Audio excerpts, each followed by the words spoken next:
আসসালামু আলাইকুম রহমতুল্লাহি ওয়া সম্মানিত দর্শক, আজকে যখন এই ভিডিওটি করছি ঠিক সেই সময়টিতে আমাদের ডক্টর মোহাম্মদ ইউনূস অন্তর্বর্তীকালীন সরকারের প্রধান, নোবেল লরিয়েট, তিনি তার প্রিয় কন্যাকে নিয়ে আর ছোট্ট একটি বহর নিয়ে সুইজারল্যান্ডে আছেন। একটি সম্মেলন, সেই সম্মেলনে তিনি অংশগ্রহণ করবেন এবং এই সম্মেলনে আপাতত আমাদের কোনো স্বার্থ নেই, আপাতত কোনো ভবিষ্যৎ নেই। এই সম্মেলনে সাধারণত বাংলাদেশ যায় না। ওয়ার্ল্ড ইকোনমিক ফোরাম, এখানে বাংলাদেশ সাধারণত যায় না।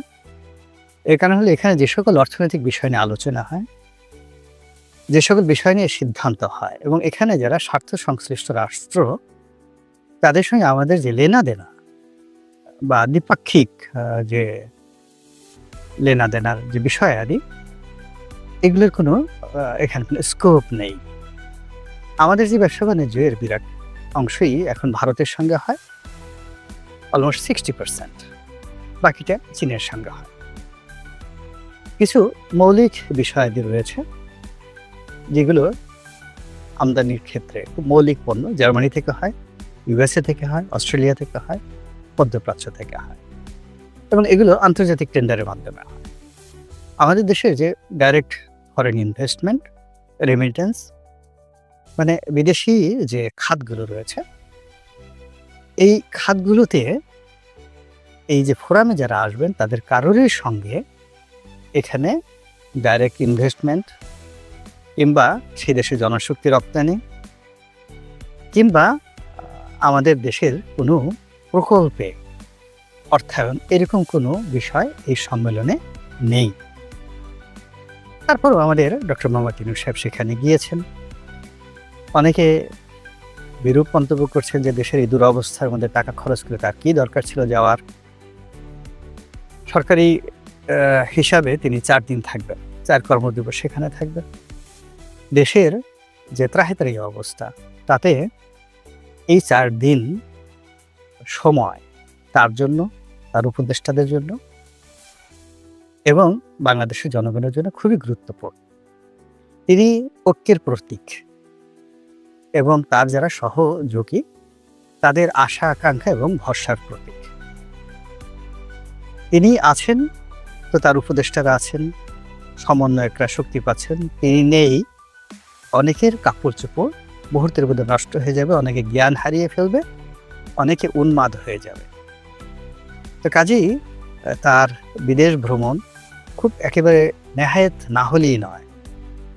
এরকম জায়গা ছাড়া বিদেশ ভ্রমণটা তার জন্য হারাম। তিনি যদি শুধুমাত্র বসে থাকেন তাহলে তার সরকার গতি পাবে, প্রাণ পাবে।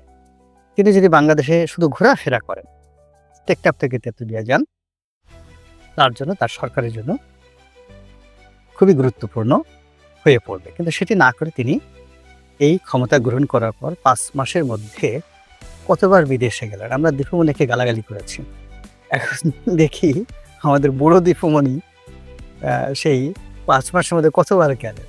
এসে তিনি আমেরিকায় কোথায় গেলেন, মানে জাতিসংঘে গেলেন, তারপরে শেষে ইন্দোনেশিয়াতে গেলেন, এরপরে সেই আর কোন কোন দেশে যেন গেলেন আমার এত মনেও থাকে না। আবার এই যে এখন এখানে গেলেন, মধ্যে আবার মিশরেও গিয়েছিলেন। মানে অলমোস্ট এভরি মান্থ। মানুষের তো একটা যাকে বলা হয় সহ্য শক্তি আছে, তার এই 86 বছরের শরীর নিয়ে ট্রাভেল করাটা আসলে কোনো অবস্থাতেই বৈজ্ঞানিকভাবে বা মেডিকেল সায়েন্স অনুযায়ী অ্যাপ্রোপ্রিয়েট না, বরং তিনি এখানে থাকলে অনেকটা ভালো থাকেন। এই গেল মানে একদম রিয়েলিটি বলে না যে তোমরা রিয়েলিটি মেনে নাও। তো ডক্টর মোহাম্মদ ইউনূসের জন্য এটা হলো প্রথম রিয়েলিটি। দ্বিতীয় রিয়েলিটি হলো যে তিনি যে কোনো সময় ভেঙে যেতে পারেন, পালিয়ে যেতে পারেন, চলে যেতে পারেন, এরকম একটা ভয় আতঙ্ক জনগণের মধ্যে কাজ করে, তার সহযোগীদের মধ্যে কাজ করে, আর তার যারা ঘনিষ্ঠ বন্ধু তারা এটা বিশ্বাস করে।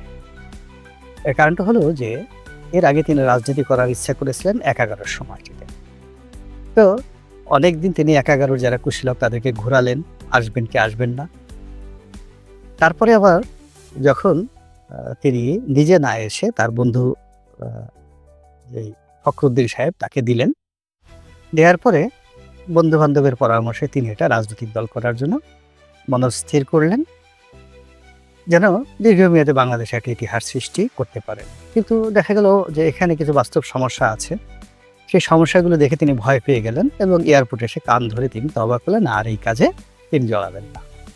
ফলে তার সাথে যারা নেমেছিলেন, বলতে গেলে সবাই বিপদে পড়লেন, অনেকে বেজ্জিত হয়ে গেলেন, অনেকের রীতিমতো বাকরুদ্ধ অবস্থা তৈরি হয়ে গেল। তো ওই মানুষগুলো এখন যে কথাগুলো বলছে পর্দার আড়ালে, যে উনি আবারও উড়াল দিতে পারেন, ফুরুত করতে পারেন, যে কোনো সময় চলে যেতে পারেন, অসুস্থ হয়ে যেতে পারেন, দেশের মধ্যে অসুস্থ হতে পারেন, দেশের বাইরে অসুস্থ হতে পারেন, এই কথাগুলো বাজারে ভীষণ রকম আলোচনা হচ্ছে এবং এই কারণে আতঙ্ক আরও বেশি বেড়ে গেছে। এবং এখন আপনি যদি এই আজকের এই দিনটিতে উনার বেশ কয়েকজন যে সকল বয়স্ক উপদেষ্টা রয়েছে, আমি নাম বললাম না, সবাই সম্মানিত, তো তাদের যেই বুকের উপর যদি আপনি সেই স্টেথোস্কোপ যন্ত্র যেটাতে হার্টবিট মাপে, ওটি এখন গিয়ে ধরেন, দেখবেন যে ওখানে কিভাবে ধক ধাক ধাক ধাক করছে, দিল কিউ না ধাক ধাক করে। আর যত উপদেষ্টা রয়েছেন তাদের নাভির ওখানে যদি মেশিনটা ধরেন, দেখবেন সেখানে চিনচিন, ভীষণ রকম চিনচিনে শব্দ করছে সবারই, যে কি অবস্থা। ওনার এই অবর্তমানে সকলের মধ্যে এই যাকে বলে অনিশ্চয়তা দেখা দিয়েছে।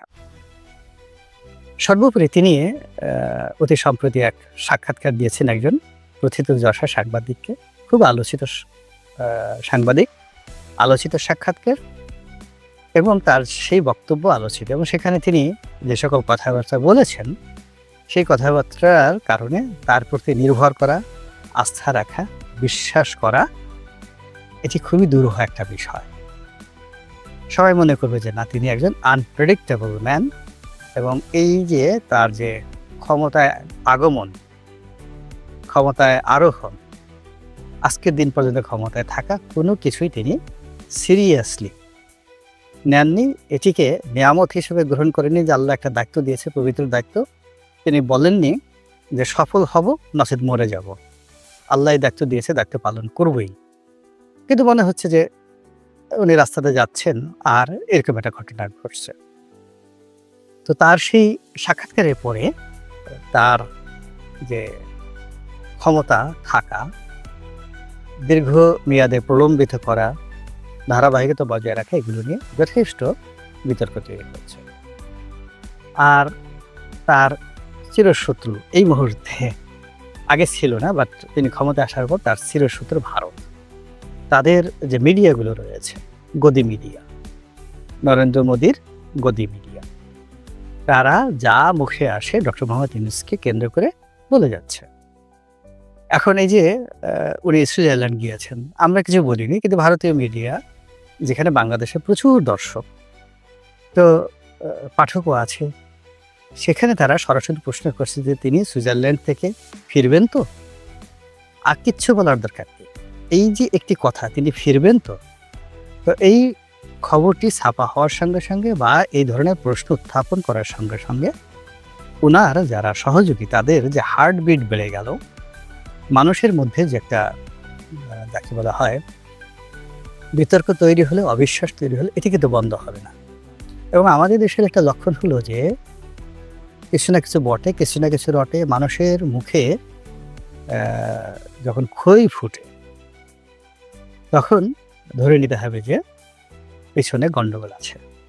এবং আমাদের এই দেশে জনগণের মুখ দিয়ে যখন কোনো কথা বের হয়ে যায়, সেটি সুসংবাদ হোক, দুঃসংবাদ হোক, সেটি কারো বিরুদ্ধে গীবত হোক, যা কিছু হোক না কেন, সেটা বাস্তবায়িত হতেই থাকে। এর সাথে যখন পতন হবে, তার 1 বছর আগের থেকে লোকজন বলছিল যে না, ভাবসা ভালো না, পতন হবে। আপনাদের মনে আছে যে সেই 1989 সালে এরশাদ সরকারের জাদ্রেল মন্ত্রী শাহ মুয়াজ্জেম, তো তিনি তখন এরশাদের মানে ক্ষমতা একেবারে তুঙ্গে, হঠাৎ করে তার মুখ ফসকে একদিন বলে ফেলল যে বিরোধী দল বারবার বলে ক্ষমতা হস্তান্তরের জন্য। কোথায় ক্ষমতা হস্তান্তর করব? 0 পয়েন্টে নাকি বঙ্গবন্ধু এভিনিউতে? তো তিনি এটি স্যাটায়ার করে, ঠাট্টা করে এই কথাগুলো বলেছিলেন। তিনি আরো বলেছিলেন যে 2 মহিলার মিলনে কোনো কিছু উৎপন্ন হয় না। অর্থাৎ শেখ হাসিনা এবং খালেদা জিয়ার মধ্যে যে রাজনৈতিক ঐক্যটা এরশাদ বিরোধী আন্দোলনে হয়েছিল, সেটা নিয়ে তিনি কটাক্ষ করেছিলেন। তার এই দুটো কটাক্ষের প্রাকৃতিক জবাব, অর্থাৎ আল্লাহর পক্ষ থেকে যে জবাব, এটি আসার জন্য 1 বছর অপেক্ষা করতে হয়নি। সিমিলারলি বিএনপি সরকারের প্রথম দফার পতন 91 থেকে 96, আওয়ামী লীগ সরকারের প্রথম দফার পতন 96 থেকে 2001, মানুষ 1 বছর আগের থেকেই বলে দিচ্ছিল। সালাউদ্দিন কাদের চৌধুরী একদিন একবার বলে ফেললেন যে আগে শুনতাম যে কুকুরে লেজ দাঁড়ায়, এখন দেখি লেজে কুকুর নাড়ায়। নিজের দলের লোক বলে ফেলছিল। আরেকটা বক্তব্যে তিনি বলেছিলেন যে একজন আছেন তার পিতার প্রেম নিয়ে শেখ হাসিনাকে কটাক্ষ করে, আরেকজন আছেন তার সন্তানের প্রেম নিয়ে। ছেলেদের কোনো প্রসঙ্গ আসলে দুনিয়ার কোনো কিছুই তিনি শুনতে রাজি হন না। বেগম জিয়াকে ইন্ডিকেট করে সালাউদ্দিন কাদের চৌধুরীর বক্তব্য। এবং এই দুটো কারণে, মানে পিতৃপ্রেমের কারণে শেখ হাসিনার পতন হবে, আর সন্তান প্রেমের কারণে খালেদা জিয়ার পতন হবে। ঐতিহাসিক সেই বক্তব্য। এখন দেখেন, শেখ হাসিনা সব জায়গাতেই বঙ্গবন্ধুকে লাগবে, মূর্তি লাগবে বঙ্গবন্ধুর, ছবি লাগবে বঙ্গবন্ধুর, নাম লাগবে বঙ্গবন্ধু, রাস্তা লাগবে, ব্রিজ লাগবে, কালভার্ট লাগবে, হাসপাতাল লাগবে, সব জায়গাতে শুধু বঙ্গবন্ধু বঙ্গবন্ধু। ফলে কি হলো, একটি মহান মানুষের নাম, তার ব্যক্তিত্ব, তার রূপ মাধুর্য মানুষের কাছে রীতিমতো শেখ হাসিনার কারণে একটা তুচ্ছ তাচ্ছিল্যের বিষয় হয়ে গেল।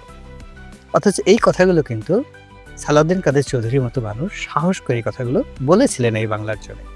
বিএনপিকে নিয়ে বলেছিলেন, বিএনপিতে থেকে, আর আওয়ামী লীগকে বলেছিলেন। এবং এই যে শেখ হাসিনার যে প্রতিহিংসা পরায়ণতা, তার পতনের অন্যতম কারণ হলো তিনি মাঝে মধ্যে বিভিন্ন লোককে হিংসে করতেন, বিভিন্ন রকম হিংসে করতেন। কেউ জ্ঞানী হলে তার হিংসা লাগতো, কেউ সুন্দরী হলে, বেগম জিয়াকে তিনি পছন্দ করতেন না, এর কারণ হলো তিনি সুন্দরী, অন্য কোনো কারণ নেই।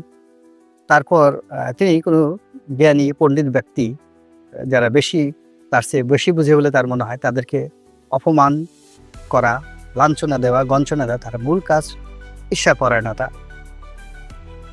তারপর কেউ যদি ভালো বক্তৃতা দেন, সেটা তোফায়েল সাহেব হোক, আমু সাহেব হোক, রাজ্জাক সাহেব হোক, কিংবা সেই ঢাকার মেয়র হানিফ সাহেবের মতো কিংবদন্তির বক্তা, কিংবা সাবেক ছাত্রলীগ নেতা, প্রখ্যাত বক্তা, বাংলার ইতিহাসে যাকে বলা হয় বক্তৃতার চারণ কবি, স্বাধীনতা উত্তর সময়ে যে নূরে আলম সিদ্দিকী সাহেবের যে বক্তব্য, তাকে রাজনীতির ময়দানে যেমন চারণ কবি বলা হতো, স্বাধীনতা পরবর্তী সময় ফজলুর রহমানের চেয়ে ভালো বক্তা বাংলাদেশে এখন পর্যন্ত আসেনি। তো এই যাদের নাম বললাম, তাদেরকে অপমান করা, হেয় করা, ছোট করার জন্য শেখ হাসিনা তার সর্বশক্তি তিনি ব্যয় করেছেন। তো আর এই মানুষগুলো, যেমন মেয়র হানিফ, তার জীবন দিয়ে তিনি প্রমাণ করেছেন যে শেখ হাসিনার হিংসা সত্ত্বেও তিনি বঙ্গবন্ধু কন্যাকে বাঁচিয়েছেন। তো এটা বঙ্গবন্ধুর জন্য। এনিওয়ে, তো সেই শেখ হাসিনার যে ঈর্ষাপরায়ণতা, সেটাকে কটাক্ষ করার জন্য তিনি সালাউদ্দিন কাদের চৌধুরী একটি বিশাল বক্তব্য তিনি দিয়েছিলেন। সেই বক্তব্য হলো যে একবার সালাউদ্দিন কাদের চৌধুরীর যে জাহাজ ছিল, কিউসি শিপিং কর্পোরেশনের 4টা না 5টা জাহাজ ছিল। তো এরকম একটা জাহাজে স্বর্ণচুলা চালানি হয় শেখ হাসিনার জমানাতে। এই জাহাজ চেক করা হলো এবং পত্রিকায় খবর বের হলো যে সিঙ্গাপুর থেকে তার জাহাজে সোনা আনা হয়েছে। তো এটা নিয়ে শেখ হাসিনা ক্ষমতায় সালাউদ্দিন কাদের চৌধুরী জিজ্ঞাসা করা হলো যে আপনার বক্তব্য কি? তো উনি বললেন যে ওনার চারিদিকে এত সোনা, উনি সেই সোনার দিকে না তাকিয়ে, সেই সোনা টান না দিয়ে আমার সোনা ধরে কেন টানাটানি করছেন, আমি এটা বুঝতে পারছি না। তো এই যে তার যে ঈর্ষা, এটা একটা ঈর্ষাকে কেন্দ্র করে সালাউদ্দিন কাদের চৌধুরীর জাহাজে তাকে তল্লাশি করতে হবে এবং ওখান থেকে তার স্বর্ণ বের করতে হবে। তো সেই কথাটাকে চ্যালেঞ্জ করে সালাউদ্দিন কাদের চৌধুরী যে স্যাটায়ার করেছেন, এটা যদি বোঝার ক্ষমতা শেখ হাসিনার হতো, আজকের পরিণতি তাকে ভোগ করতে হতো না। এখন ডক্টর মোহাম্মদ ইউনূসেরও এরকম কতগুলো সমস্যা রয়েছে। বিএনপির যে সমস্যা, খালেদা জিয়ার যে সমস্যা, তারেক জিয়ার যে সমস্যা, জয়ের যে সমস্যা, পুতুলের যে সমস্যা, শেখ হাসিনার সমস্যা, সবারই আলাদা আলাদা সমস্যা।